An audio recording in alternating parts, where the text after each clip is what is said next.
తిరుపతి లడ్డుపై చంద్రబాబు నాయుడు గారు ఓ రిపోర్ట్ తీసుకొచ్చి ఊరికే ట్రోల్ చేస్తున్నాడు. ఏదో గేదెల నూనె ఉందంటున్నాడు, మనుషుల నూనె ఉందంటున్నాడు, పక్షుల నూనె ఉందంటున్నాడు. ఈయనకి ఎలా తెలుసు ఆ రిపోర్టు ఇవన్నీ ఉండయని? వాళ్ళు ఎలాగిచ్చారు? వీటానికి ఒక రీజన్ ఉండాలి, తీసుకోవటానికి ఒక పద్ధతి ఉండాలి. వీళ్ళందరూ కూడబలుక్కొని వాళ్ళ మనుషులందరూ చేస్తే ఏదో దాని మీద ఒక నింద వేయాలి, దాన్ని మనం పరిగణలో తీసుకోవాలని. దేవుడి మీద కూడా రాజకీయం చేస్తారు. దేవుడు మనల్ని పుట్టించిన దేవుడు, ఆయన్ను కూడా రాజకీయంగా వాడుతున్నాడు చంద్రబాబు నాయుడు. నిజంగా అది జరిగితే అది ఎప్పుడు జరిగింది?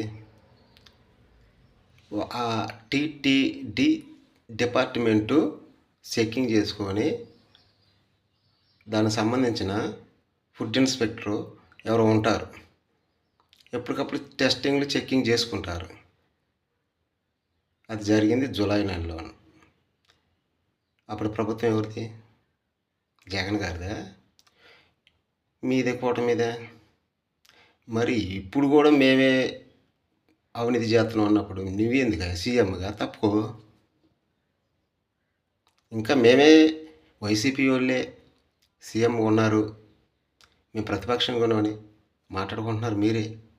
అంటే ప్రతిపక్షం కూడా ఈ లేదులే, ప్రతిపక్షం మీరే, అధికారం మీరే మాట్లాడుకుంటున్నారు.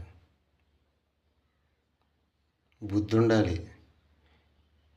కాటికి కాళ్ళు చాపే వయసు ఉండగానే అబద్ధాలని దాటుకుంటా వెళ్ళిపోయేవిక. ఒక నిజం అనేది రాదు నీ నోట గుంట.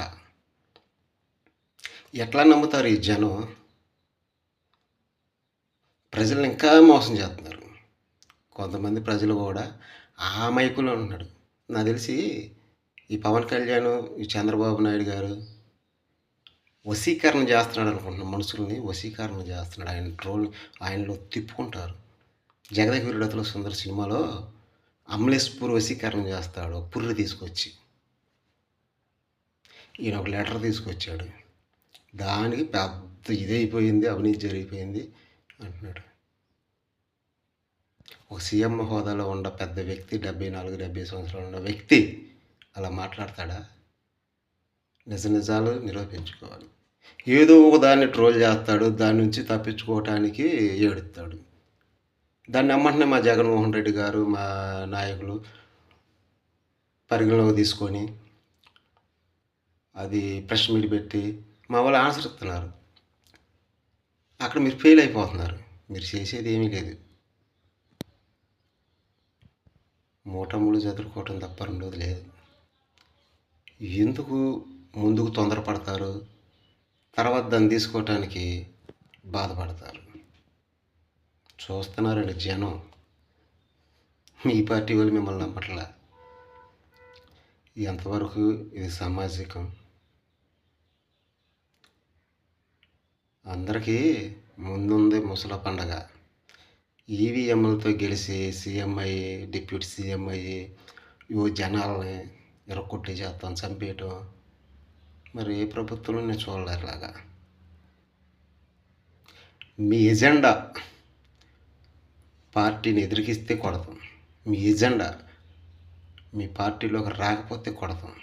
మీ ఎజెండా ఆడవాళ్ళని హింసించటం, అధికారులని హింసించటం. మీ ప్రభుత్వం వచ్చాక 4 నెలల్లో ఎన్ని పసిగుడ్లు ఆడవాళ్ళు వందల్లో ట్రోల్ జరుగుతున్నాయి, రేప్స్లు జరుగుతున్నాయి. గుడ్లవల్లేరులో 300 మంది వీడియోని పట్టించుకొని పాపం లేదు. ఇది మీ వ్యవస్థ. ఒక దళితుడైన నందమూరి సురేష్ గారిని కూడా వదిలిపెట్టరు. ఇది రెండోసారి మీరు అతన్ని జైల్లో పెడతాం. ఏం చేశాడని? ఇంకా ఉండారుగా మీ కేటగిరీలు ఉన్నారు కదా. ఒక దళితుడు, ఎస్సీ, మాదిగ, ఇదేనా మీకు మీరు సూపర్ సిక్స్ అంటున్నారు కదా, ఆ సూపర్ సిక్స్లు ఇయ్యాలి మీరు కొట్టేది. ఇచ్చిన హామీలను అమలు చేసే కాదు మీరు సూపర్ సిక్స్లు. మనుషుల మీద పగ తీర్చుకోవటమేనా సూపర్ సిక్స్లు?